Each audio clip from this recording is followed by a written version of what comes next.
Bueno, en primer lugar quería presentarme un poquito, aunque ya me han presentado. Yo llegué al mundo de la psicología del deporte quizás por una vía un poco diferente a la de muchas personas que son especialistas en este ámbito, ¿no? Y que seguro que aquí hay algunos. Yo estudié primero biología y cuando acabé mi carrera, realicé un máster que me dio acceso a los estudios de doctorado. Y esos estudios de doctorado estaban englobados dentro del ámbito del síndrome de Down. Estudiaba temas relacionados con déficits cognitivos, memoria, aprendizaje y eso fue un poquito lo que me abrió la mente y me empezó a entrar inquietud por estudiar psicología. Entonces, empecé a estudiar psicología y cuando acabé, me empecé a especializar en psicología del deporte. ¿Por qué?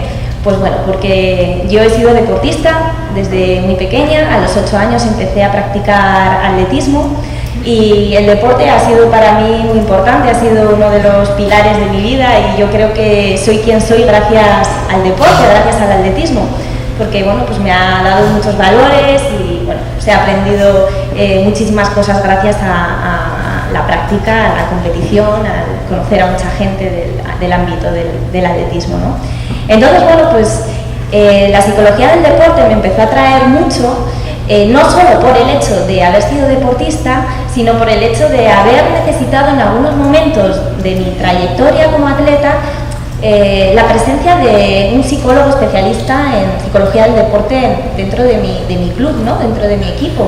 En muchos momentos a lo largo de mi trayectoria, desde los 8 añitos que empecé hasta los 27 años que lo dejé, hace unos años, poquitos, que no tengo tampoco muchos más, sí que me hubiera gustado trabajar con un psicólogo del deporte, me habría encantado, porque seguro que habría podido disfrutar aún más, porque disfruté muchísimo, pero seguro que habría sido capaz de disfrutar mucho más en determinados momentos, en determinadas competiciones, y seguro que mi rendimiento hubiera sido mejor. La figura del preparador físico, antes comentaba con un compañero aquí que hace unos años, si pensamos en el fútbol, solo existía la figura del entrenador, pero sin embargo ya desde hace unos añitos para acá, si pensamos en cualquier equipo de fútbol, siempre hay un entrenador y hay un preparador físico, ¿no? O sea, es algo que es muy inevitable. Yo espero que con el psicólogo del deporte pase lo mismo, que dentro de unos años, cuando pensemos en un equipo de fútbol o en un equipo de baloncesto, ya sea como algo automático, que va a haber un entrenador, un preparador físico, un fisioterapeuta, un nutricionista y un psicólogo del deporte, ¿no? Yo creo que es necesario esa multidisciplinaridad y que así es como se debe trabajar, ¿no? Porque se genera una sinergia que es beneficiosa para todos. Entonces, eso es un poquito lo que me atrajo hacia esta rama, hacia este área tan bonita como la psicología del deporte. Entonces vamos a empezar con la charla, empezando desde la propia fisiología, ¿de acuerdo? Porque esta charla lleva por título Fisiología del estrés y rendimiento deportivo. Convierte el estrés en tu aliado.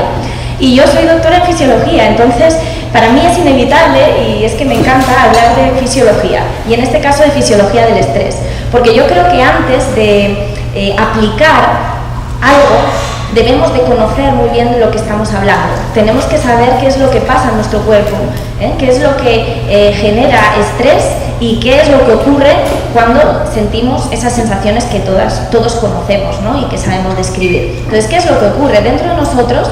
Y luego vamos a llevarlo al terreno del deporte, ¿de acuerdo? Porque al final el estrés es algo que puede aparecer en cualquier parcela de nuestra vida, pero nosotros nos lo vamos a llevar a la parcela deportiva. Bien. Aquí tenemos 3 términos, son estrés, ansiedad y nivel de activación, ¿de acuerdo? Son 3 términos que se usan habitualmente como sinónimos muchas veces. Realmente no son sinónimos, ¿de acuerdo? Pero yo sí que a lo largo de la charla voy a hablar indistintamente de uno y de otro y no voy a hacer muchas diferencias, ¿de acuerdo? Yo sí los voy a tratar como sinónimos, aunque realmente no lo son. Y si hay alguien especialista en psicopatología, obviamente sabemos perfectamente que el estrés y la ansiedad se pueden realmente diferenciar y hay aspectos que realmente los diferencian, pero que muchas veces se tratan como sinónimos.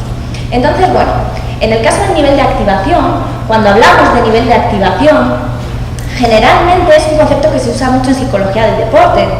Y nos referimos a cuánto de alerta está nuestro organismo, ¿de acuerdo? Si tienes un nivel de activación alto, es que tu organismo está muy alerta, está muy activado, valga la redundancia. Pero bueno, entendemos perfectamente lo que queremos decir con ello, ¿no? Tenemos todos nuestros órganos, nuestros sistemas alerta para afrontar una situación, nivel de activación alto. Y a veces ese nivel de activación está bajito, estamos más relajados, ¿de acuerdo? Bien, pues es un término que utilizamos mucho en deporte. En cuanto a estrés y ansiedad, ambas son reacciones fisiológicas, son reacciones emocionales que ocurren ante una situación nueva, una situación novedosa. Puede ser amenazante, puede no ser amenazante, pero que cursan con una serie de reacciones, ¿de acuerdo? Reacciones fisiológicas, cognitivas y también motoras, ¿de acuerdo? La diferencia entre uno y otro es que el concepto de ansiedad suele estar unido a una sensación más desagradable, ¿no? Cuando una persona se siente ansiosa, realmente no es una sensación agradable. Sin embargo, a veces tú puedes estar estresado, pero puede ser una sensación agradable. Entonces, ese sería, yo creo, el matiz que le pondría ahora mismo, en el contexto de esta charla, al concepto de ansiedad y de estrés, ¿de acuerdo? La ansiedad se experimenta como algo desagradable. A nivel fisiológico sentimos que nos sudan las manos, que el corazón late más rápido, se nos hace un nudo en la garganta, a veces tenemos problemas incluso con la respiración, nos sentimos ahogados, ¿no? Eso suele ocurrir bastante. Y a nivel cognitivo tenemos pensamientos de preocupación, malestar, inquietud, incertidumbre, ¿no? Y si pensamos a nivel motor, pues podemos estar hiperactivos o todo lo contrario, presentar hipoactividad. Podemos a veces escapar, ¿no? Evitar la situación, salir corriendo, ¿no? Se producen también ese tipo de efectos motores, ¿no? Problemas también en el habla. Todo ello va unido a ese concepto de ansiedad.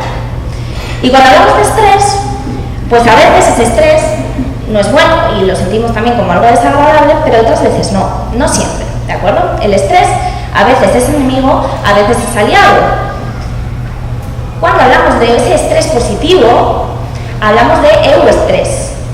Se suele utilizar el término de euestrés para esa sensación más bien agradable, es decir, hay una situación que demanda más recursos, pero tú sientes que tienes recursos suficientes para afrontar con éxito esa situación. Entonces estás activado, pero es una sensación agradable porque sabes que vas a poder con ello, ¿de acuerdo?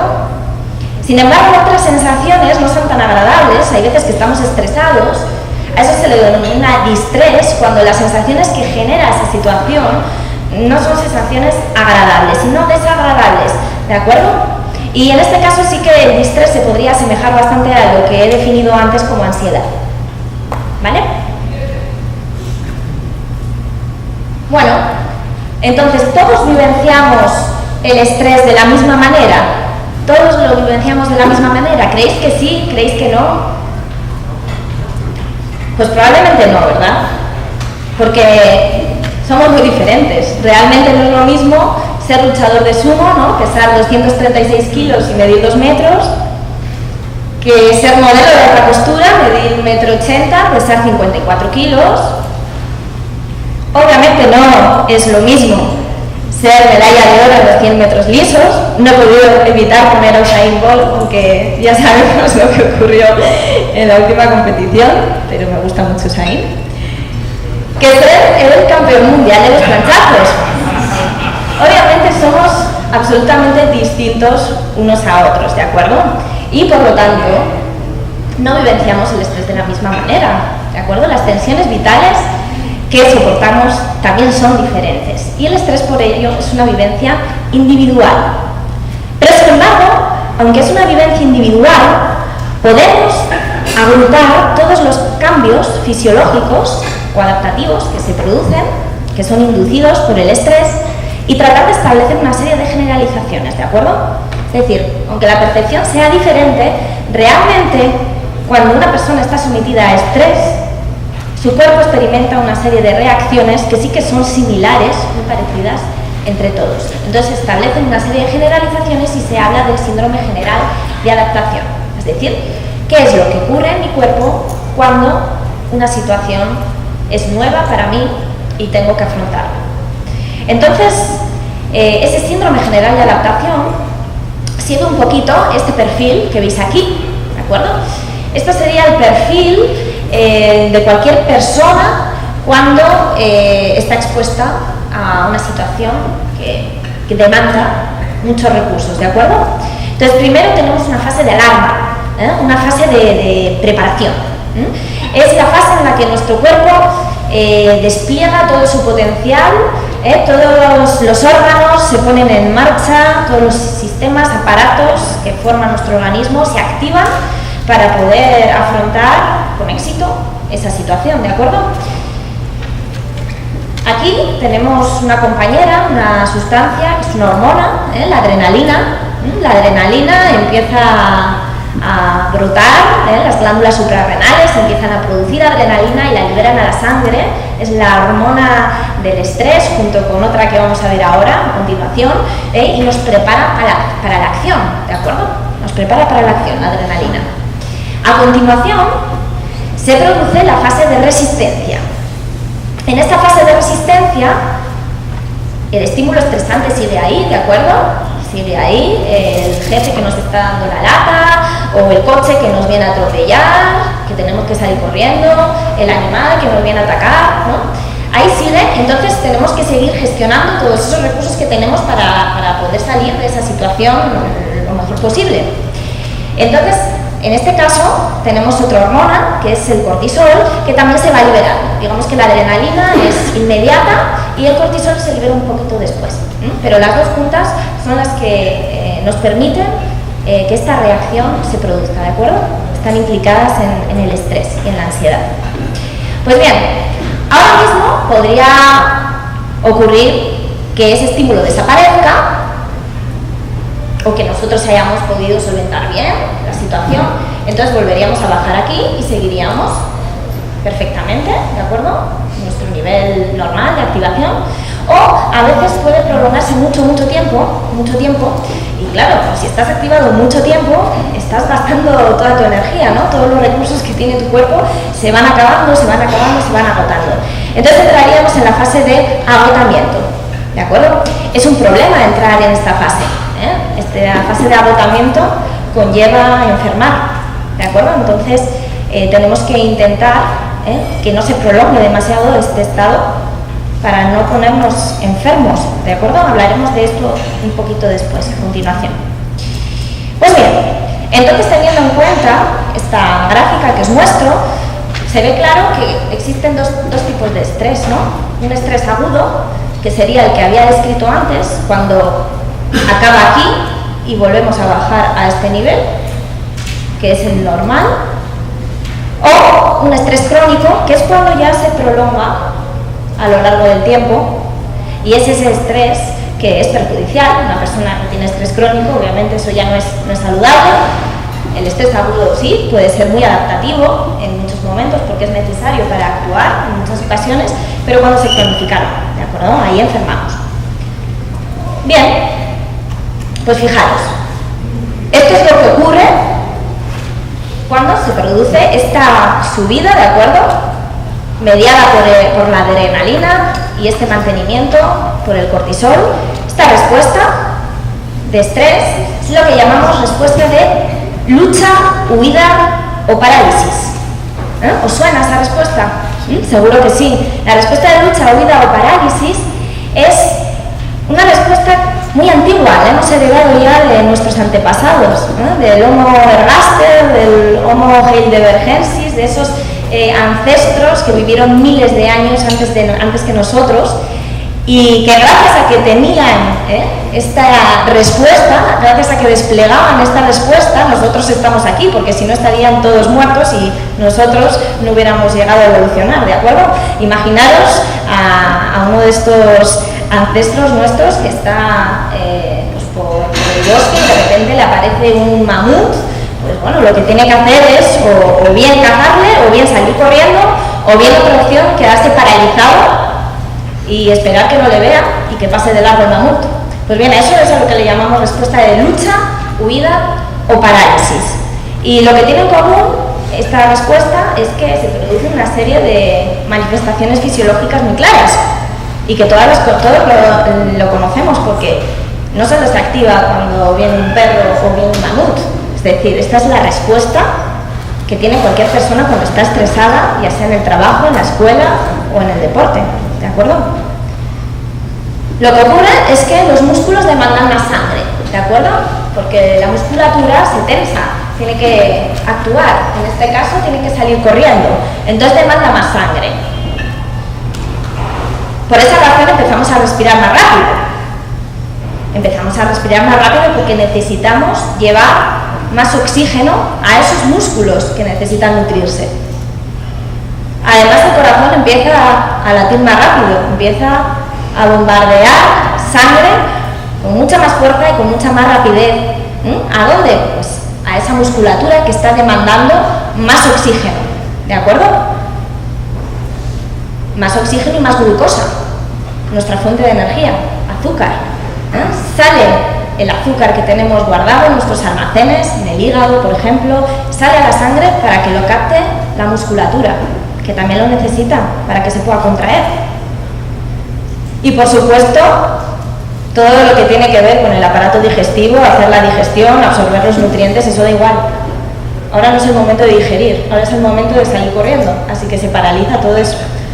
¿De acuerdo? O sea que todo esto es lo que ocurre en nuestro cuerpo. Os he destacado algunas de las acciones más importantes, pero bueno, en realidad ocurren muchísimas otras acciones a otros niveles, pero estas son muy claras y son las que nos permiten realmente actuar y salir airosos de esta situación. O no, pero bueno, esperemos que sí. Bien, por tanto, esta respuesta es adaptativa. Y esta respuesta que tenían nuestros ancestros la seguimos teniendo hoy en día, porque hoy podemos cruzar la carretera y puede que un coche venga y tenemos que salir corriendo, por ejemplo. Pero, ¿qué es lo que ocurre hoy en día en las sociedades en las que vivimos, cada vez más estresadas?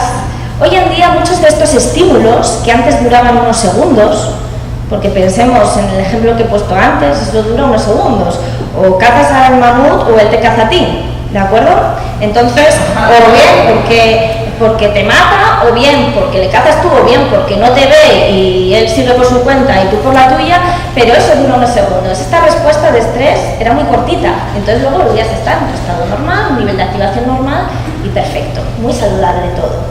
Pero es que hoy en día vamos a imaginarnos ese jefe que te está dando la lata en el trabajo, que te está bombardeando con trabajo todos los días, unas presiones tremendas diarias, no es un día, no son dos, es toda la semana siguiente, la semana siguiente, la semana siguiente.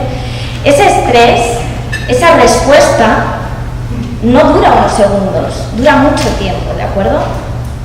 Estamos estresados, hay un estrés crónico, ¿sí? Y eso sí tiene consecuencias muy perjudiciales, ¿no? Muy relacionadas con esa fase de agotamiento de la que hablaba antes. Por eso tenemos que mantenernos en equilibrio, en homeostasis, ¿de acuerdo? Tiene que haber un equilibrio, es un equilibrio dinámico, y tenemos que ir pasando adecuadamente de aquí, que es el sistema nervioso simpático, gracias al que presentamos esta respuesta de lucha, huida o parálisis, pero tenemos que pasar aquí, sistema nervioso parasimpático, que es el que domina cuando estamos en reposo, cuando estamos relajados, cuando estamos haciendo la digestión. Entonces tiene que haber un equilibrio entre estas dos ramas del sistema nervioso autónomo, ¿de acuerdo? La simpática y la parasimpática. Y para pasar de un lado a otro, hay personas que tienen mucha facilidad, es algo innato, ¿no? Que a veces pues uno nace con esa capacidad de poder relajarse de una manera muy fácil y poder pasar también a una respuesta más activada, más estresada, para solventar un problema también con mucha facilidad. Otras personas no, otras personas obviamente necesitan la ayuda de un profesional para poder gestionar bien esto y poder pasar. Generalmente el problema es que estamos mucho aquí y que no sabemos pasar aquí. Entonces para eso también está la figura del psicólogo para ayudarle, ¿de acuerdo? Entonces, nuestro organismo se encuentra en homeostasis, cuando está saludable, se encuentra en homeostasis y pasa de un lado a otro en función de los requerimientos de la situación. Si este se pierde, enferma, ¿de acuerdo? ¿Cómo enfermamos? Pues bueno, en esa fase de agotamiento de la que hablaba antes, lo que ocurre es que el sistema inmunitario, por ejemplo, se debilita, ¿de acuerdo? Tenemos mucho más riesgo de padecer enfermedades, infecciones. Sería, por ejemplo, el caso del burnout, en el caso de los deportistas, ¿no? Se queman, ¿eh? A un deportista que está sometido a mucha presión toda la temporada, entrenamientos muy intensos, no hay un descanso adecuado, ese deportista puede padecer burnout, esa falta de motivación, ese cansancio, esa apatía, más susceptible de presentar infecciones, enfermedades, catarros. Bueno, pues eso no puede ser, no puede ser que enfermemos. También úlceras gástricas, muy típico, ¿no? Muy asociado al estrés crónico, las úlceras gástricas. Por no hablar de las enfermedades ya de tipo cardiovascular, hipertensión, mayor probabilidad de padecer enfermedades cardiovasculares como un infarto, ¿de acuerdo? Una trombosis, etc. Bueno, todos conocemos un poquito enfermedades ligadas a aparato cardiovascular. ¿Y aquí? ¿Qué es lo que pasa aquí? Cuando estás mucho tiempo sometido a un estrés crónico, luego viene depresión también, ¿no? Cuando agotas todos los recursos del cuerpo, luego es cuando viene el bajón, ¿no? Entonces, esto también produce alteraciones en neurotransmisores que están relacionados con el bienestar psicológico, serotonina, dopamina, y puede conducir a trastornos de ansiedad, depresión, etc. Por lo tanto, es muy importante trabajar el tema del estrés y de la ansiedad, ¿de acuerdo? Porque el estrés y la ansiedad están presentes en la vida en general, están presentes en el entorno familiar, en la escuela, en la universidad, en el trabajo y en el deporte también, ¿eh? Los deportistas experimentan estrés y lo experimentan en todos los ámbitos, ¿de acuerdo? ¿A qué situaciones tiene que enfrentarse un deportista? Vamos a dar un poquito el paso al terreno más aplicado, vamos a dar el paso al deporte. ¿A qué situaciones se tiene que enfrentar un deportista? Pues bueno, a un partido importante, por ejemplo, ¿no? Obviamente el contexto deportivo puede ser una situación estresante en muchos momentos para el deportista. Después vamos a ver, ahora a continuación, qué es lo que puede hacer dentro del contexto deportivo, qué es lo que le puede estresar a un deportista. ¿Qué es lo que le pasa a él? ¿Cómo experimenta ese ataque de ansiedad a nivel motor? ¿Qué es lo que le pasa? ¿Qué es lo que percibís a nivel fisiológico? Igual no está respirando bien, ¿no? O sea, que os fijéis un poquito en todo lo que os he comentado ahora, de reacciones fisiológicas, cognitivas, motoras, a ver si podéis ver alguna en él. Y también quiero que os fijéis en la figura del entrenador, lo que dice, cómo actúa, y también en la de sus compañeros, ¿de acuerdo? Y después iremos comentando, no tanto ahora, sino a lo largo de la charla, iremos aludiendo a este vídeo en determinados momentos.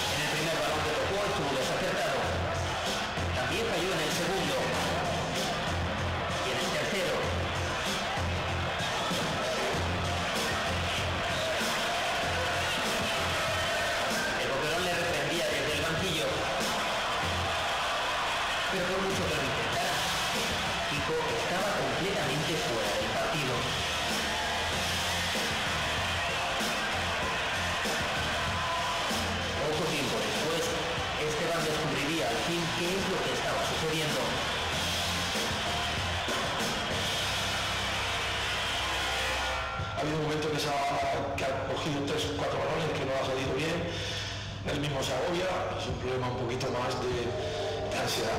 Algo tan humano, pero tan difícil de ver en el césped de un campo de fútbol como una ansiedad.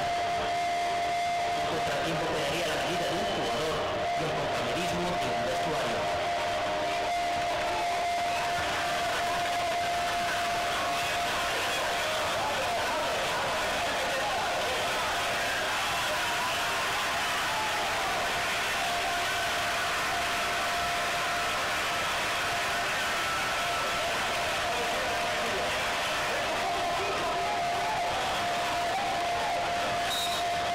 llevaba un cuarto de hora en el césped, pero le habían abandonado totalmente las fuerzas e incluso empezaba a faltarle el aire.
Quisieron reconocer el esfuerzo de este canterano, auténtico ojito derecho de la función herculana.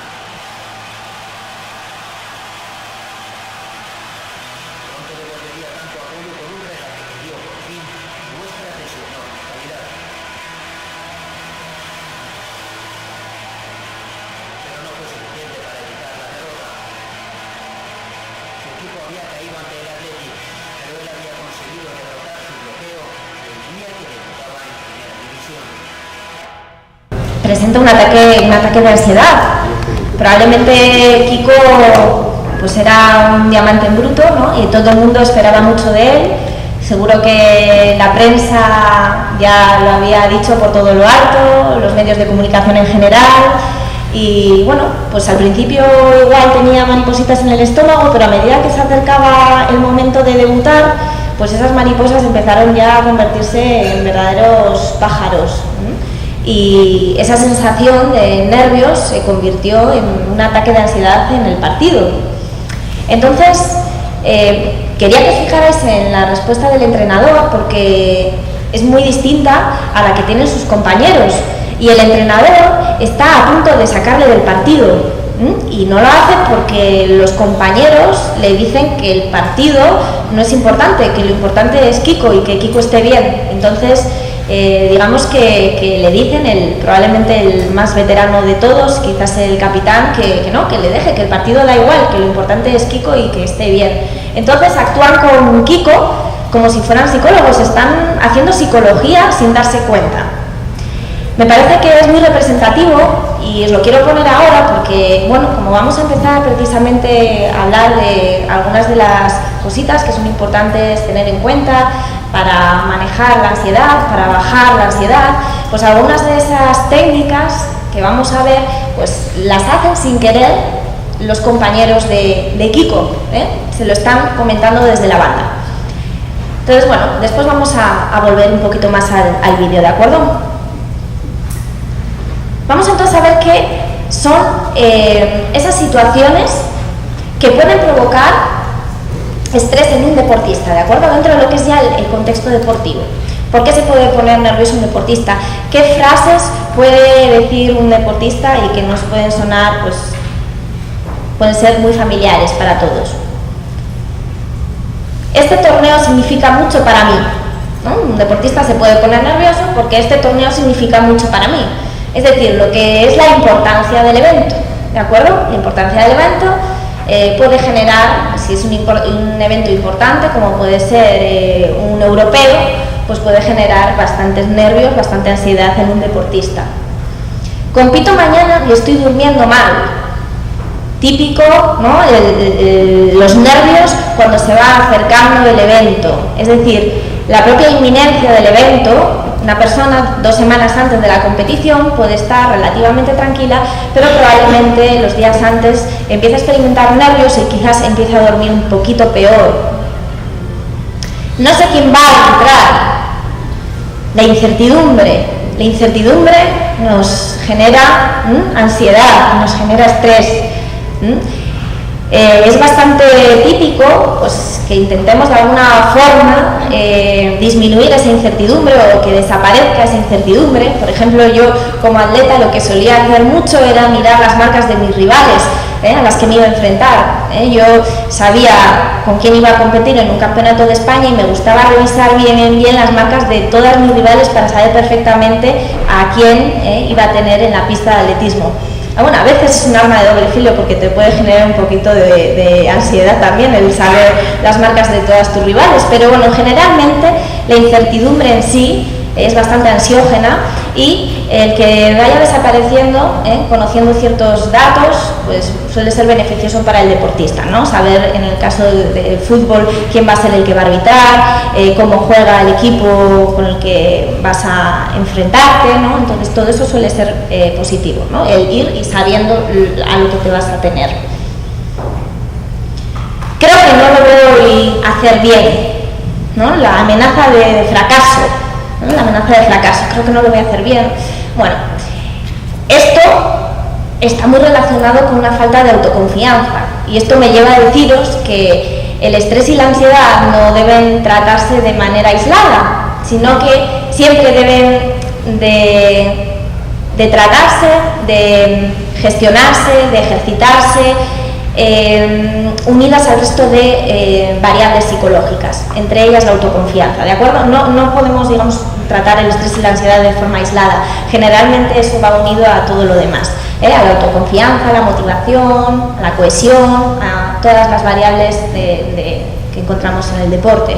Y en este caso probablemente la autoconfianza sea lo que más esté comprometido y quizás habrá que trabajar primero la autoconfianza y trabajando la autoconfianza los niveles de estrés de esta persona disminuyan porque ya no sentirá esa amenaza de fracaso, ¿no? Ya no sentirá que no lo va a hacer bien. Es la primera vez que voy a un europeo.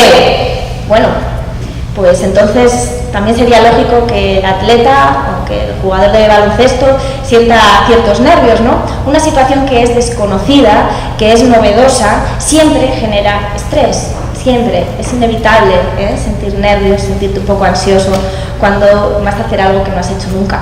Entonces, para eso es importante, por ejemplo, recrear situaciones similares durante el entrenamiento, ¿no? Por ejemplo, en atletismo, pues realizar un entrenamiento que esté constituido por el mismo número de saltos, ¿no? Yo, por ejemplo, saltaba longitud y triple salto. Pues bueno, un entrenamiento que sea de hacer 6 saltos, 3 saltos más la mejora, más los otros 3 saltos, con el banderín para el nulo, para incluso si se puede utilizar la megafonía, pues la megafonía, no sé, intentar recrear las situaciones más parecidas a las de la competición, ¿de acuerdo? Para que luego cuando vayas a competir, pues no te resulte tan novedoso, tan desconocido. En el caso de otros deportistas, de otros deportes, pues por ejemplo también lo que suelen hacer es entrenar los días antes en el mismo campo, ¿no? En la misma cancha, el ir familiarizándose con el entorno en el que van a competir, eso es importante, ¿de acuerdo? Utilizar el mismo campo de fútbol para entrenar los días antes, la misma pista de atletismo, ¿no? Te vas ya familiarizando con todos esos estímulos nuevos. En la última competición lo hice fatal. Bueno, la última competición lo hice fatal. En este caso, las experiencias previas frustrantes, pues también son una fuente ansiógena. Si tú has tenido una experiencia previa que no ha sido positiva, que tú lo consideras un fracaso, que para ti es un fracaso, pues quizás después también eso te puede generar estrés. En este caso, también es importante trabajar la autoconfianza. Y probablemente también habrá que trabajar los objetivos, lo que es, ¿por qué para ti es un fracaso? ¿Qué es para ti hacerlo bien? ¿No? ¿Qué es para ti no fracasar? Que no te gane esta atleta o este otro deportista. Quizás hay que ajustar las expectativas y los objetivos, ¿de acuerdo? Para que genere más autoconfianza y no haya este problema de ansiedad por haber tenido un fracaso previo. Tengo 3 exámenes la semana antes del Campeonato de España. típico, en muchos deportes. En atletismo, por ejemplo, siempre coincidía época de exámenes con época de campeonatos de España, de competiciones más importantes. Entonces, estabas como un tiro, pero luego llegaba el mes de las competiciones, empezabas a estudiar, empezabas a revolucionarte y el rendimiento disminuía. Y no sabías por qué, pero si hace un mes estaba súper bien, ¿qué es lo que está pasando? Pues lo que pasa es que tienes ahora otras demandas y por lo tanto estás sobreactivado y tu rendimiento está disminuyendo. Entonces hay que gestionar esto de alguna manera, ¿de acuerdo? O sea, fijaros que hay muchas situaciones que pueden generar estrés en un deportista, ¿de acuerdo? Dentro de lo que es el entorno deportivo y, bueno, en este caso, situaciones de entornos no deportivos, como por ejemplo, pues en este caso los exámenes, ¿no? O como hemos visto antes, otras situaciones también personales, familiares, laborales. Entonces, bueno, pues el psicólogo, ¿no? Y esto sobre todo para los psicólogos que estéis aquí, ¿cómo podemos evaluar, ¿no? En este caso, una situación de ansiedad, de estrés en un deportista, ¿no? ¿Cómo podemos hacer la evaluación? Pues bueno, tenemos 3 niveles, ¿no? De respuesta, que es el fisiológico, que es el cognitivo y que es el motor. Entonces podemos utilizar diferentes métodos para evaluar en cada caso. A nivel fisiológico, lo que hacemos, o lo que se puede hacer, que ahora además pues está en auge, es el uso de una técnica que es el biofeedback. No sé si lo conocéis, pero el biofeedback es una técnica que lo que hace es registrar los valores de diferentes variables fisiológicas a través de un aparato que tenéis aquí, que tiene pues 4 canales o 5, generalmente 4. Lo que hacemos es valorar diferentes variables, por ejemplo la frecuencia cardíaca, la respiración. Podemos también evaluar la conductancia electrodérmica, es decir, cuando una persona presenta estrés, está ansiosa, las glándulas sudoríparas empiezan a activarse y generan sudor. A veces lo notamos muy bien en las manos, pero es que aunque nosotros no lo notemos, un nivel de activación alto inevitablemente produce cambios en la conductancia electrodérmica de la piel, aunque no sea observable el sudor, ¿de acuerdo? O sea, se puede cuantificar. Entonces, esto nos ofrece variables muy objetivas, variables fisiológicas muy objetivas que nos están indicando cuánto de activado está el deportista, ¿de acuerdo? Además, también podemos incluso ponerle una serie de estímulos visuales o auditivos mientras él está realizando la técnica, ya el estrés y la ansiedad de forma aislada, sino que va muy de la mano con otras variables psicológicas, entre ellas pues la atención y la concentración. Cuando una persona está muy nerviosa, la atención disminuye muchísimo y la concentración, la capacidad de estar concentrado también. El foco atencional se estrecha un montón, entonces descuidas muchos factores, muchos estímulos que podrían ser muy importantes para abordar con éxito esa situación. Entonces, en el ámbito del deporte, el hecho de descuidar ciertos estímulos puede hacer que tus movimientos sean menos precisos y que cometas también más errores. Y eso no solo disminuye el rendimiento, sino que además puede aumentar el riesgo de desarrollar una lesión, ¿de acuerdo? Entonces, aquí tenemos otra consecuencia, el aumento de las lesiones.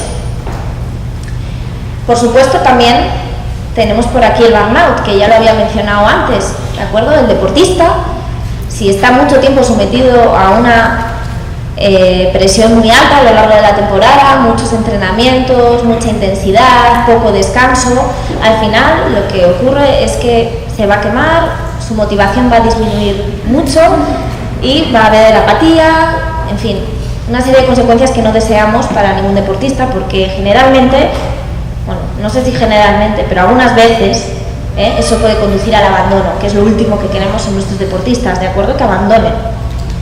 Y también otras consecuencias de la ansiedad y del estrés son algunas psicopatologías que pueden estar relacionadas con ellas, por ejemplo, trastornos de la conducta alimentaria, abuso de sustancias, ¿de acuerdo? Trastornos del estado de ánimo, depresión. Bien,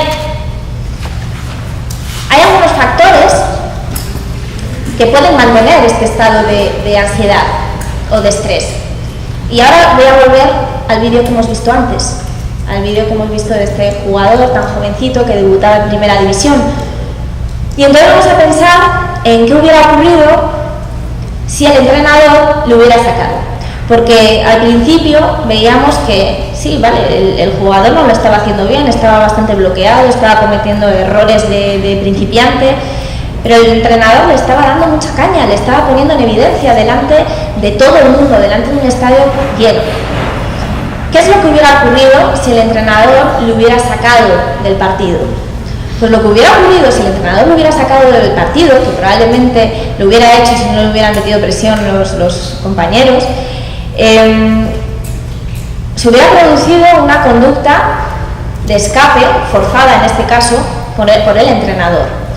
En el caso del jugador, quizás al principio le hubiera relajado al sacarle del partido, quizás se hubiera sentido aliviado, y es más, probablemente él igual al principio lo estaba pensando, por favor, sácame del partido, no quiero hacer más el ridículo, sácame de aquí. Pero a largo plazo eso hubiera sido perjudicial. ¿De acuerdo? Esto podría haber prolongado esta situación en el resto de partidos. Por tanto, hubiera sido un gran error sacar al deportista. En el caso de algunos atletas, hay veces que, por ejemplo, yo conocía a un atleta que cuando estaba corriendo un 5000 y veía que no iba a quedar como ella quería, abandonaba antes de llegar a meta. Quizás para ella era un fracaso quedar por detrás de X o que la ganara no sé quién. Entonces abandonaba, escapaba, porque le estaba empezando a generar eso, ansiedad, y no se sentía bien y salía. Al principio se sentía mejor, se quedaba más aliviada, pero después se sentía peor, todavía peor, y le generaba más ansiedad el haberse salido de la carrera. Y cuando volvían carreras, cuando aparecían o empezaban a disputar carreras nuevas, al de una semana, al de 2 semanas, al mes siguiente, valoraba la posibilidad incluso de no correrlas, o incluso de ya salirse de la carrera antes de empezar a correr. Entonces, todas estas conductas de evitación y de escape, lo único que hacen es prolongar o mantener un estado de ansiedad. No es para nada lo que se debe hacer cuando un deportista tiene un ataque de ansiedad o está con un nivel de activación muy alto, ¿no? Bueno, vamos a llamarlo ya ansiedad en este caso. Probablemente pues eso, por las anticipaciones, por factores cognitivos, anticipaciones que hacen de la situación, ¿no? Que es lo que más genera esa ansiedad. En el caso del jugador, lo que hace es exponerse al partido y poco a poco se va desensibilizando. Es lo que llamamos desensibilización sistemática, es decir, que el jugador sigue, continúa, va haciendo pases sencillitos con los que él se siente cómodo, va buscando a un compañero cerca, le da un pase fácil, va sintiendo más seguridad, más autoconfianza. Entonces poco a poco se va relajando y va bajando la ansiedad, ¿de acuerdo? Eso es lo que se debe hacer, desensibilizarse, ¿de acuerdo? Exponerse a ese estímulo estresante y poco a poco, al ir desensibilizándote, vas adquiriendo un nivel de activación ya adecuado. Por tanto, ¿cuál es nuestro objetivo? Pues nuestro objetivo es estar aquí, ¿de acuerdo? Ajustar el nivel de activación óptimo para el deportista en cada situación. Cada deportista va a necesitar un nivel de activación diferente. Obviamente no es lo mismo tirar con un arco, ser tirador de arco, que ser defensa en el fútbol. El nivel de activación que requiere un defensa es mucho más elevado que el tirador con arco, ¿no? Entonces hay que adaptar el nivel de activación al deporte, y lo mismo dentro del mismo deporte. No es lo mismo el nivel de activación que necesita un defensa en fútbol que ese mismo jugador se va a tirar un penalti. Entonces es importante ajustar el nivel de activación en función del deporte, en función individual de cada persona, y también dentro de la misma persona en función de la tarea que vas a desempeñar en cada momento. Entonces, bueno, al final, en cualquier caso, lo que tenemos es que ajustarnos y mantenernos dentro de un nivel de estrés adecuado, ese euestrés del que hablábamos al inicio de la presentación, un nivel de activación excesivamente bajo, no es positivo, estaríamos aquí. Fijaros cómo supone un rendimiento también muy bajo. ¿Por qué? Pues porque empiezas a perder concentración, nivel atencional, cometes más fallos, más errores, etc. Entonces vamos a intentar estar aquí, un nivel de estrés adecuado. Bueno, a la hora de intervenir con el deportista, os comentaba antes que es muy importante intervenir, pero siempre teniendo en cuenta otras variables psicológicas, ¿de acuerdo? El estrés, la ansiedad, el nivel de activación, no es de lo que trata esta charla. No podemos dejarlo de lado o tratarlo como un compartimento estanco, porque está absolutamente relacionado, por ejemplo, con la autoconfianza, ¿de acuerdo? Hay que trabajar la autoconfianza. A veces el deportista, al no tener confianza en sí mismo y llegar a una competición que puede ser una competición importante, puede no sentir que puede afrontarlo de manera satisfactoria, puede sentir un fracaso previo a la competición, y eso le puede disparar el nivel de activación por los aires. Entonces hay que trabajar la autoconfianza.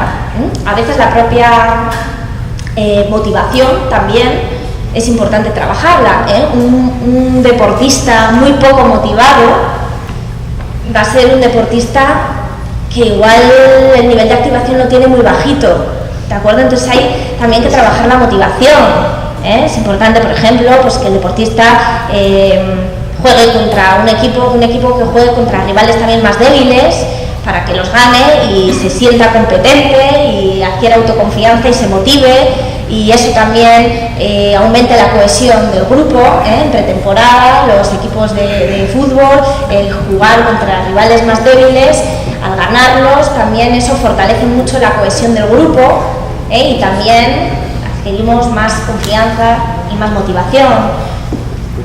En general, los deportistas y los entrenadores lo que quieren es ir sobre la marcha, ir apagando fuegos. Oye, que tengo una competición la semana que viene o dentro de 2 semanas, tengo aquí a mi deportista que está con una ansiedad, que está con unos nervios. Bueno, en una semana, en 2 semanas, milagros no se pueden hacer.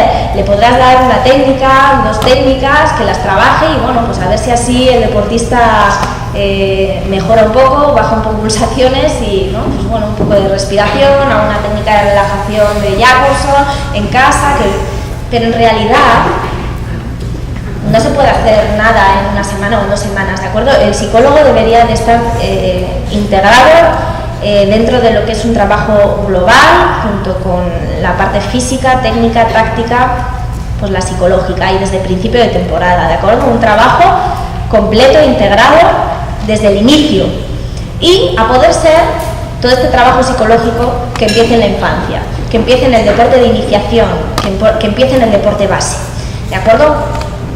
El deporte de iniciación debe ser saludable, pero no solo físicamente, también psicológicamente. Y por lo tanto, en los niños es muy importante potenciar habilidades como el control atencional, el control de la concentración, el manejo de las emociones, ¿de acuerdo? Ahí estaríamos también manejando el tema central de la charla, el estrés, la ansiedad, y también promoviendo relaciones interpersonales, sociales, basadas en valores psicosociales. O sea que es muy importante el deporte de iniciación. A mí me parece que es lo más bonito de trabajar a este nivel, porque esto tiene repercusiones fortísimas cuando son adultos, porque lo que aprenden de niños vamos a hacer adultos emocionalmente muy maduros y que van a ser capaces de manejar muy bien las situaciones deportivas y no deportivas. Entonces habría que empezar aquí, con las categorías inferiores.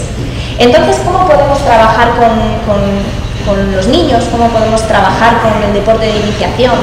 Pues con fichas se puede trabajar con ellos. Por ejemplo, se le puede preguntar qué son para ti los nervios, entonces que vayan ellos descubriendo y describiendo lo que ellos sienten como nervios. Pues pueden decir, es una sensación que no me deja disfrutar con mis compañeros cuando juego un partido y hace que no me salgan las cosas bien. Bueno, pues hace un dibujo y lo dibuja así. ¿no? Bueno, esto lo he hecho yo, pero me he imaginado lo que podría decir yo pues, siendo niña, ¿no? Y cómo lo podría dibujar. Pues bueno, los niños harían algo así, parecido, supongo. También le puedes preguntar en la ficha qué sientes cuando te pones nervioso. Entonces, pues bueno, que vaya señalando diferentes reacciones fisiológicas en donde las va sintiendo. Así el niño se va dando cuenta de lo que siente en cada momento, donde lo siente, ¿no? Va adquiriendo más conciencia de su propio cuerpo, de sus sensaciones, es capaz de describirlas, ¿no? De hablar sobre lo que uno siente. ¿Qué cosas me ponen nervioso?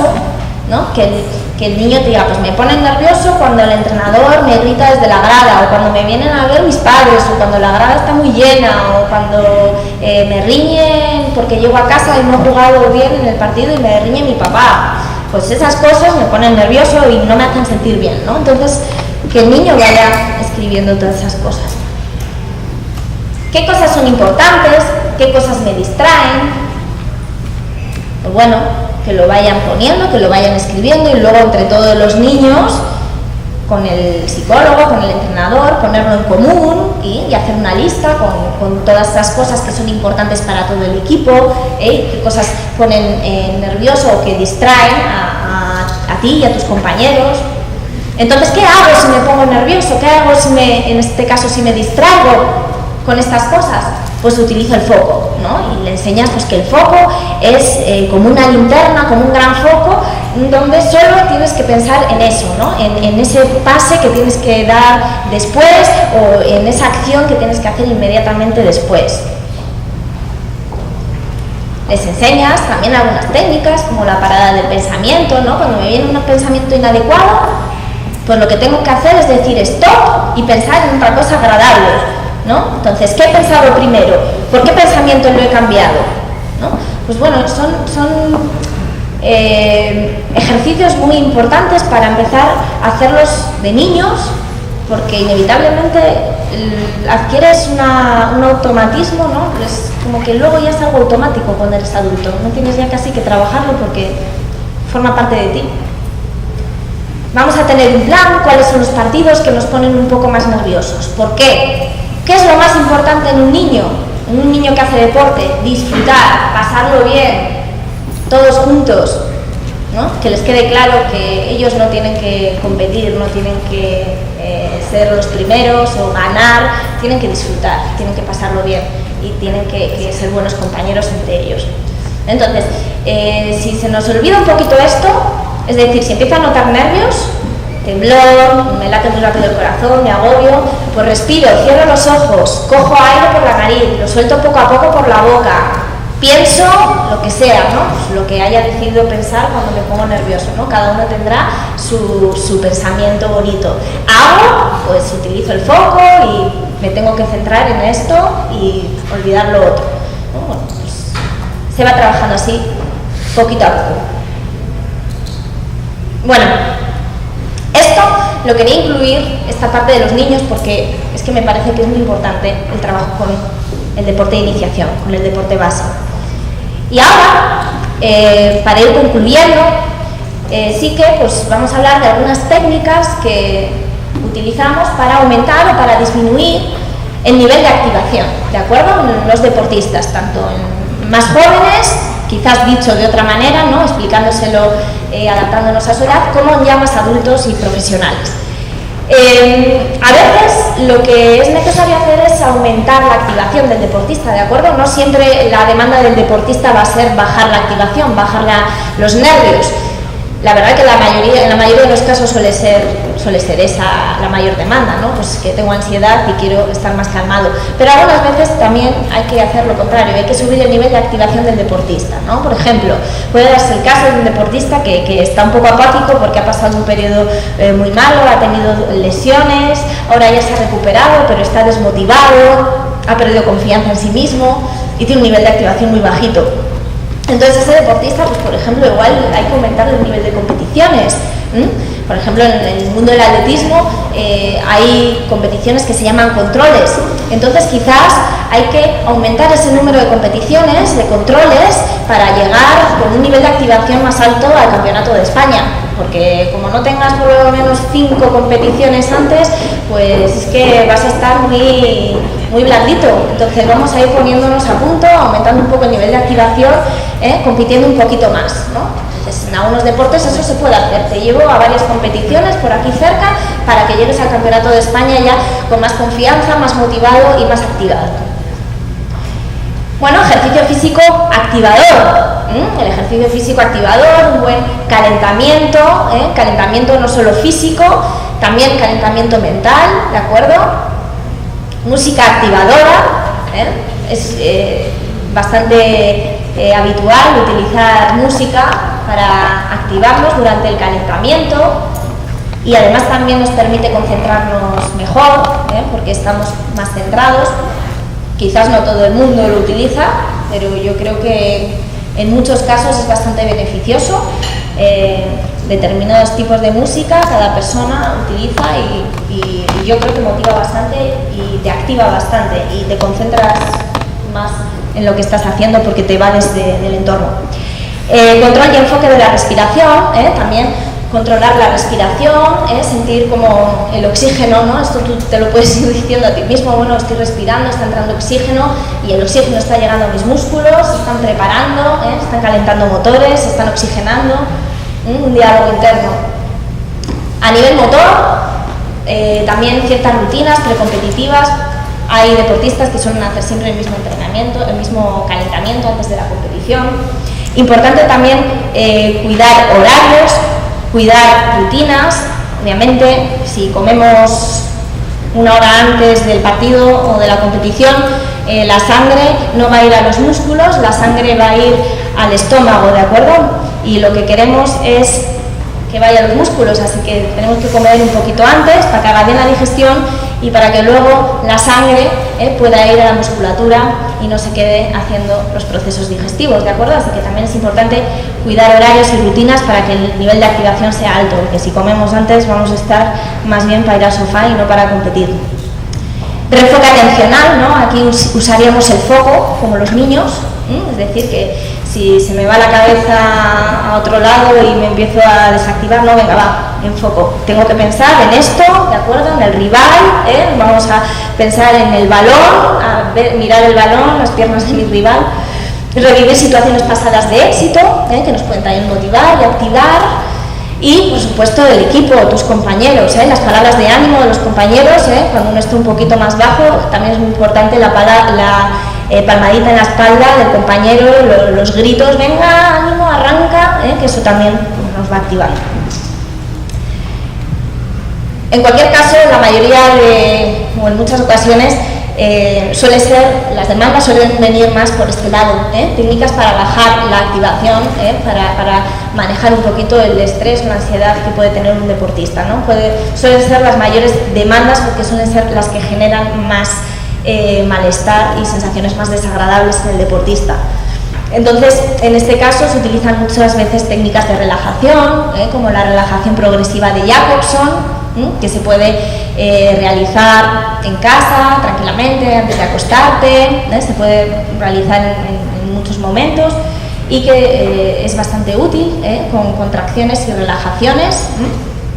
Quizás muchos ya la conocéis, consiste en ir contrayendo y relajando diferentes grupos musculares. Puedes empezar, por ejemplo, por la cara y luego vas bajando a los brazos, el abdomen, las piernas, glúteos, ¿no? Entonces, a través de contracciones y relajaciones vas relajándote.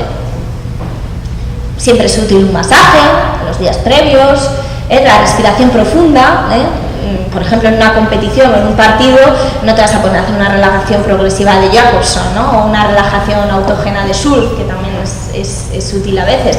Pues también técnicas de respiración, respirar abdominalmente, meter el aire aquí en el estómago, tenerlo 3 segundos y luego sacar el aire por la boca, ¿de acuerdo? Inspiras por la nariz, llenas el abdomen, se infla el abdomen y luego vacías y expulsas por la boca. Simplemente haciendo 3 respiraciones profundas, como acabo de describir, realmente notas que el nivel de activación ha bajado. La desensibilización, técnicas de inoculación de estrés, a veces se le puede someter al deportista a una situación potencialmente estresante durante el entrenamiento para ir utilizando diferentes técnicas para ir bajando esa activación, es decir, induces intencionadamente un estado de estrés, de ansiedad en el deportista para luego que consiga ir bajando esos niveles de ansiedad a través de las técnicas que estamos viendo aquí, ¿no? La desensibilización sistemática sería un poco lo que hemos visto en el caso del jugador que os ponía antes en el vídeo, ¿no? El hecho de permanecer en esa situación ansiógena durante un ratito le permite ir desensibilizándose, ir bajando el nivel de activación, ¿de acuerdo? Para eso es importante también hacer movimientos sencillos, pases sencillos que te vayan permitiendo adquirir más confianza. Y, por ejemplo, exposición también con prevención de respuesta, que sería, por ejemplo, en el caso de la chica que salía de la carrera corriendo un 5000, pues se escapaba cuando una rival suya pues, la solía pasar, ¿no? Pues entonces vamos a exponerla a una situación similar con prevención de respuesta, es decir, que no haga esa respuesta, que se mantenga en la carrera, ¿de acuerdo? Entonces así vamos a ir permitiendo que vaya reduciendo la ansiedad, que no se escape de la carrera, porque si no lo va a ir manteniendo y así no se va a conseguir eliminar la ansiedad. Rutinas de desactivación motora, ¿de acuerdo? El descalentamiento, ¿de acuerdo? Podemos hacer ejercicios que supongan movimientos más lentos. Si ves que estás muy activado como un tiro que no paras, pues bueno, voy a respirar, voy a hacer movimientos más lentos, ejercicios de estiramientos que siempre relajan, vamos a hacer ejercicios que en vez de activarme me vayan relajando un poquito. Realizar movimientos sencillos y que se dominan, ¿vale? Entonces a veces el deportista necesita empezar haciendo cosas sencillas y cosas que siempre hace de la misma forma, aunque los oponentes sepan lo que va a hacer. La parada de pensamiento, ya a nivel cognitivo, controlar el proceso de catastrofización, ¿de acuerdo? Pensamientos totalmente polarizados, palabras clave, refocalizar la atención cuando sea necesario, las autoinstrucciones, el autodiálogo, la visualización es una técnica muy importante, ¿vale? No habíamos hablado de la visualización, pero es una técnica muy poderosa cuando se hace bien. El visualizar tu salto, tu movimiento, tu pase de balón, el interiorizarlo de esa forma, el visualizarlo también es una rutina que se utiliza mucho. Reestructuración de pensamientos distorsionados, pensamientos irracionales, sustituirlos por pensamientos racionales. Esto se trabaja con las fichas que hemos visto antes, los autorregistros. Está ahora muy de moda el mindfulness para el control atencional, la atención plena, conciencia plena. Y me parece que es muy importante el trabajo con el entrenador. El trabajo con el entrenador en cuanto a la planificación, al establecimiento de objetivos, las expectativas. Es importante que el entrenador trabaje muy bien con el deportista y el psicólogo también con el entrenador. Es importante que las habilidades de comunicación del entrenador sean adecuadas, tanto la comunicación verbal como la comunicación no verbal. Entonces yo creo que hay un trabajo importante del psicólogo, no solo con los deportistas, sino con el entrenador y con el preparador físico. El entrenador y el preparador físico deben de comunicarse adecuadamente con los deportistas, verbalmente, no verbalmente, y tienen que saber también gestionar los estados de ansiedad de sus deportistas, ¿de acuerdo? Entonces, para eso también es importante planificar bien los objetivos, las expectativas. Ese trabajo es de vital importancia del entrenador con los propios deportistas y el psicólogo ahí tiene que ayudar. Y bueno, la cohesión de equipo, de nuevo, también importante, porque ahí es donde estamos también viendo en el caso del vídeo cómo los jugadores iban corriendo por la banda, acompañaban a Kiko, no le dejaban solo en ningún momento. Vamos Kiko, estamos contigo. Es que hacen un trabajo impresionante sin darse cuenta. Hacen psicología de una manera muy buena los jugadores, los compañeros. Porque, por un lado, le están diciendo, estamos aquí, estamos contigo, el partido da igual, lo importante eres tú, respira, le están diciendo que respire, o sea, controla la atención, lo de fuera da igual, estás dentro, piensa en lo que hay aquí dentro, no en lo que hay aquí afuera, respira, estamos contigo. Todas esas palabras son parte de esas técnicas que son necesarias para disminuir la atención. Él empezó a respirar, empezó a evadirse de las gradas, a centrarse en el balón, a centrarse en el oponente, a hacer pases sencillos, a ir adquiriendo confianza y poco a poco fue bajando ese nivel de activación y consiguió hacer un partido relativamente bueno. Entonces, bueno, pues la labor del equipo es siempre muy, muy importante, de los compañeros. Y esto era un poquito todo lo que os quería comentar, así que yo con esto voy a ir terminando. Os dejo aquí una frase que me gustó mucho, y es que el estrés debería ser una fuerza poderosa conductora, no un obstáculo. Y bueno, pues para ello hay que trabajar y la figura del psicólogo es muy importante en el entorno deportivo.